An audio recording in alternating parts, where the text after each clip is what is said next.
Part 5. Uy, punta tayo sa bagong bahay natin dati. Sige, mag-bakal muna tayo. Ay, dito pala bukas.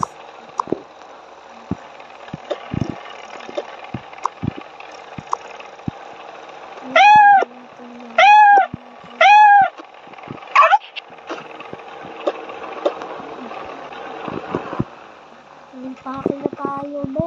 Ilipat na tayo ng bagong bahay. Hindi na tayo dito titira. Kakaiyak naman. Napaka-OA lang naman natin. Babalik naman tayo. 2 days tayo dun. 2 days. Dapat ang damit natin pang 2 days. Dito ko yung pake lahat. Yung mga damit natin. Pwede sa inyo na lang. Pag narinig ka na mama na ako ngayon. Pag narinig ka ng anak ko. Yung mga damit ko ngayon. Sa kanila yun. Yung mga damit ko yun. Dadalhin ko. Kaya magreklamo, ganito lang talaga tayo. Ganda nga lang yung ano natin, ganyan pa kayo. Okay na to. O ito, Bessie, okay na to. Let's go, girls.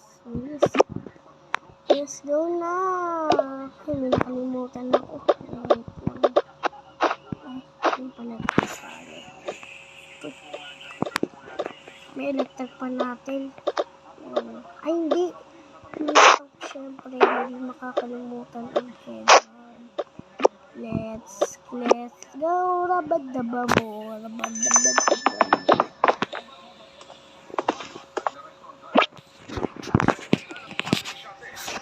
Araw papeles ang baril at ang matindi.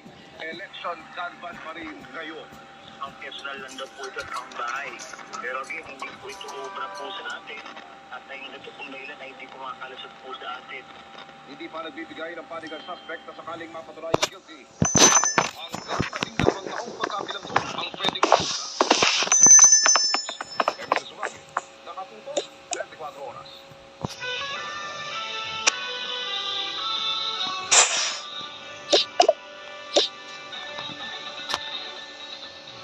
Sa mga sunod namang ipoproklama ng COMELEC ang mga nanalong party list group sa eleksyon 2025. Bukas sila Ito yung bahay natin. nakatutok si Darlene Kai. Teka, ba't ganito yung bahay natin? Gulo-gulo. Oo nga ate. Ay, bestie pala. Kaya dito bahay natin, be. Pek, magsima na lang kaya tayo. Cinema?